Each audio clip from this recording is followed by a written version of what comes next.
Hey folks, welcome back to Deer Corner. Glad to see you're with me. Back at the campfire. And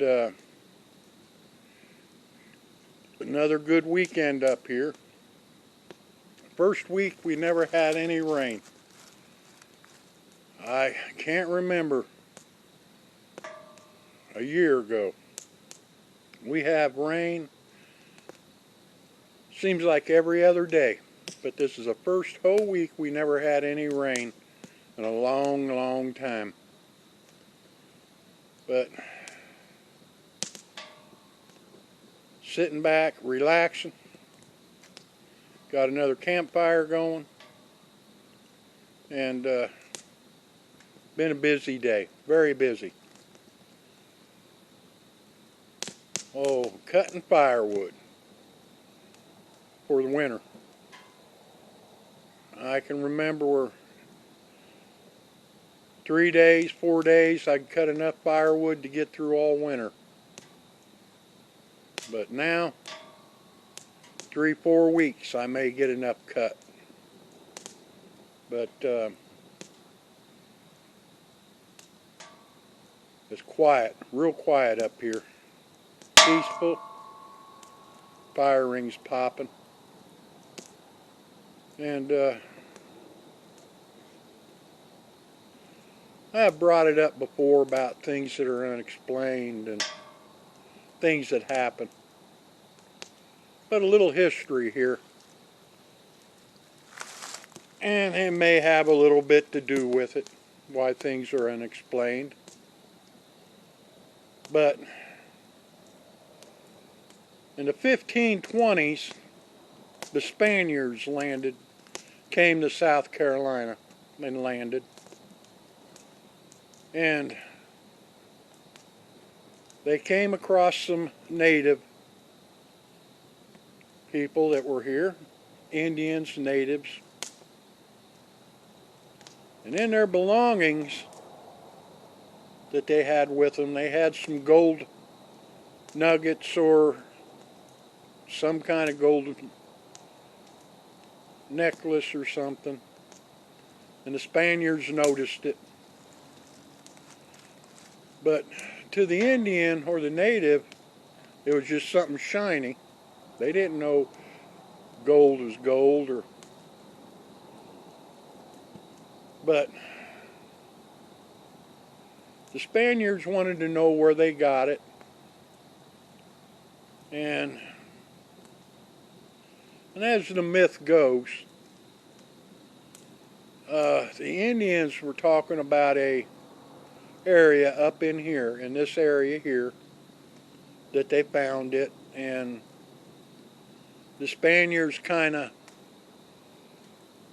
talked to them, tricked them, I have no idea how, but got them to tell them or show them where they found the gold. And 8 or 9 Spaniards, along with a couple Indians, started their journey from the coast up into this area. And just to the west of here, about 10 miles, there's a plaque. And what was said happened is the Spaniards got up to the spring, and it is a spring there. There's a plaque at the spring. And the Indians ambushed them. So evidently the Indians didn't like the Spaniards anyway, or how they were treated. Well, a year or so passed, and some other settlers came across their remains of what was left of the Spaniards. So there's a plaque there that states that. And in our history of South Carolina, if you look it up, it's written up as the last Indian treasure lost. Evidently they still haven't found where they were getting their gold. So that little little bit of history there, but the natives back then are different than what TV show them. They're doing what I'm doing right now, sitting around a fire. They weren't up dancing, yelling, hooting, hollering, but they just sat around a fire just like I'm doing. And TV has sure took them to a whole different ball game. It isn't what TV's put them were not actual that what went on. A lot of your natives back then, your elderly of the tribe, didn't live with the tribe. They lived up in areas like this. The tribe lived down below. And they were the storytellers. And they were the ones that kept history going of their tribe by telling stories. And they would get down and sit around a fire like this and tell stories of their ancestors. So they become the elders, the storytellers, or as TV calls them, the witch doctors.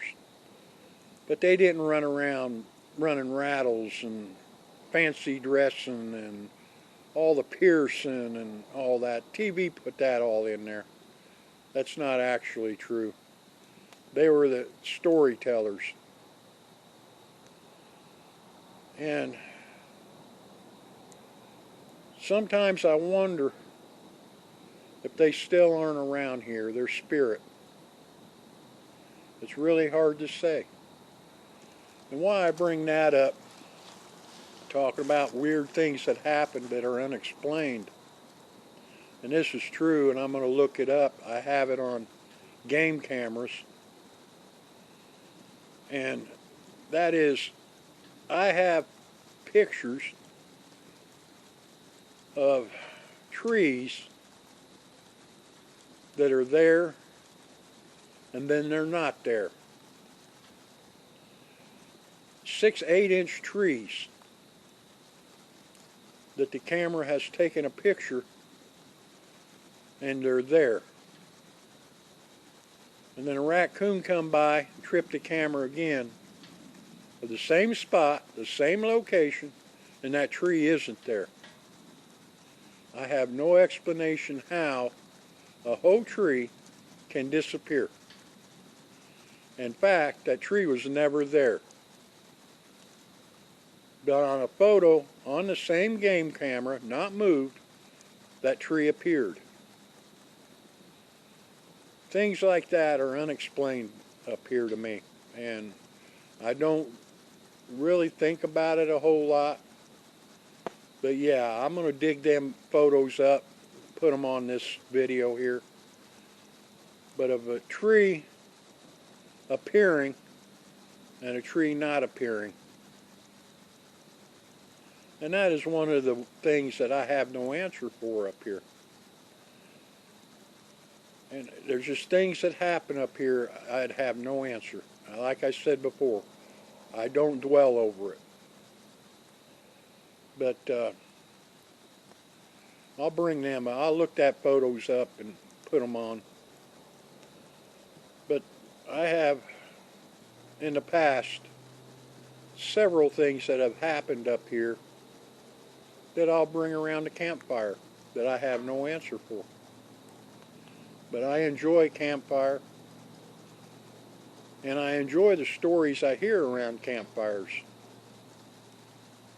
And it just makes a night seem very, very subtle by sitting around a campfire. And I'm glad you're with me. Go ahead and subscribe. Hit the arrow. And I hope to see you at the next campfire. I'm going to go ahead and watch this fire burn down, go to bed. Got a busy day tomorrow. More firewood to cut. And I'll bring you along on that. So you have a good evening. And remember, When you're out in the woods, be safe.